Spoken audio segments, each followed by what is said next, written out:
This tactical masterclass secured an outstanding Serie A League victory, earning a staggering 95 points and witnessing our team score over 110 goals while conceding a mere 16 throughout the season. To the highs of the Coppa Italia final, which ended up being an electrifying 2-0 triumph over Lazio in added time. But the excitement didn't stop there. A thrilling 2-1 victory over our arch nemesis AC Milan that saw us hoisting the Coca-Cola Super Cup. This is going to be Inzaghi's 3-5-2. And this wonderful tactic consists of a sweeper keeper on defend, on the right hand side a ball playing defender simply on defend on stay wider. In the central area we're going to have a ball playing defender again simply on defend, and on the left hand side a ball playing defender again on defend on stay wider. Probably you can understand why, because these wing backs are going to be very aggressive as we work up that field. The wing back on the left, which is going to be your Darmian, on support is going to be on Mark Titer. Defensively, we've talked about how good it is attacking.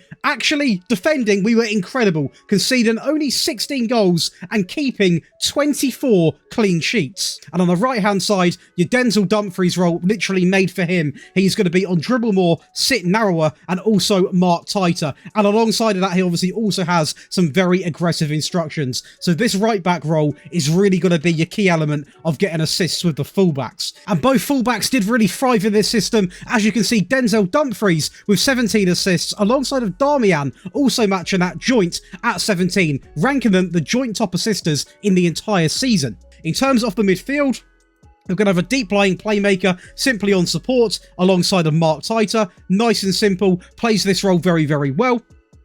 A box-to-box on the right-hand side of midfield on Mark Titer and roam from position. The reason why he is not told to go wider is because this wing-back is going to provide more than enough attack and runs, and I do not want them to sort of collide with each other and get in the way.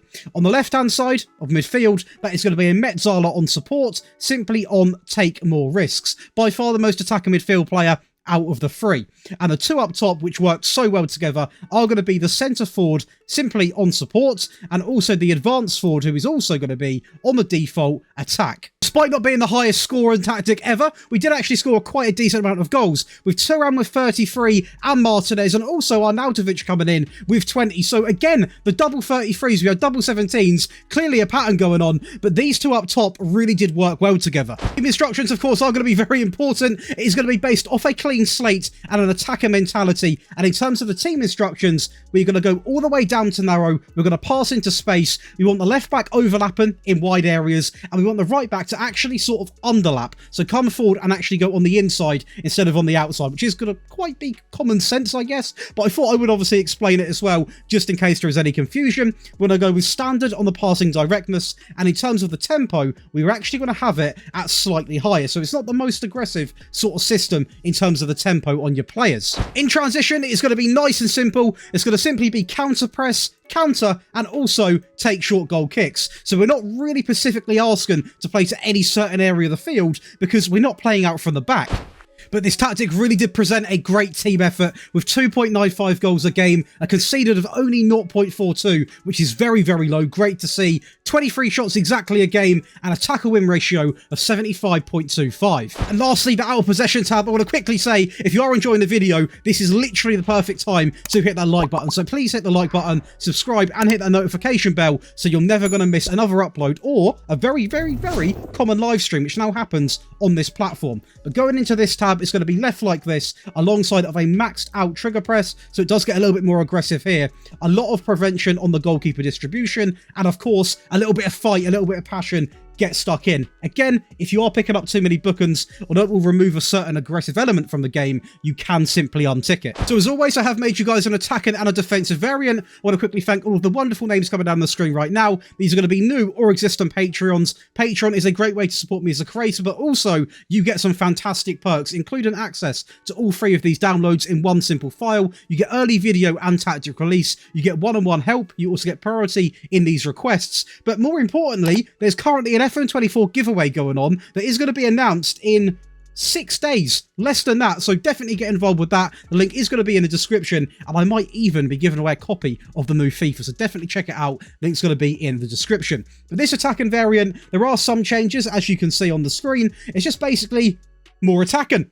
pretty much what to be expected. The back sort of three do actually remain the same, including the goalkeeper. There are changes in the wing back. So on the left-hand side, the wing back now goes to an attacking duty. The right back, I believe, does remain the same. I opted for because he already is so attacking anyway. Therefore, it's simply not needed to go simply that overkill.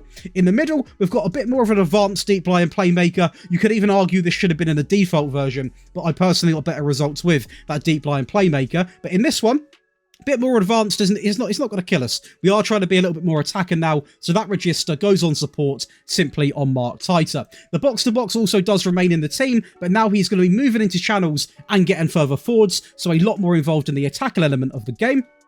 And the Metzala is now going to be on attack simply on the default instructions. So again, that midfield is just getting a little bit of a boost.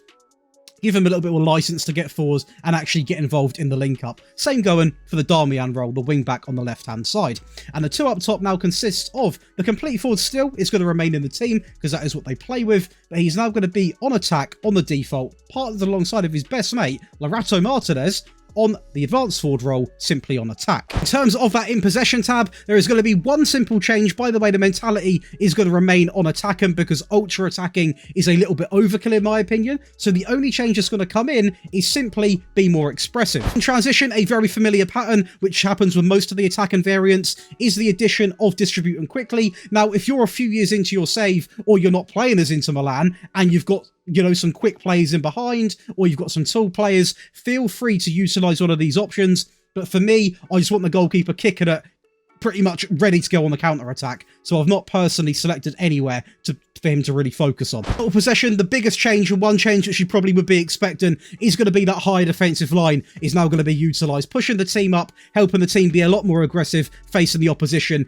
And when you've got this Inter Milan team running at you, yeah, you got to concede a goal. You can't have an attacking variant and no defensive variant. It's not how it works. So let's hook you up with this defensive variant. The back sort of four, if you want to say the goalkeeper, the centre backs are all going to remain the same in all three of these variants. However, significant change in the wing backs. So the wing back on the left is now going to be on support, simply on the default alongside a Mark Tighter. But we have really restricted Denzel Dumfries now in that right wing back role. He's now dropped to a supportive role, obviously just not as attacking minded because we're not purely going for that. And at the end of the day, the worst thing I want to do is have them attack as wing backs when we are trying to defend a game. In the midfield, we've actually gone for a DM now to protect this back line, and it works really well having him in that slightly deeper area. On defend, on take fewer risks, also tackle harder alongside of Mark Tighter.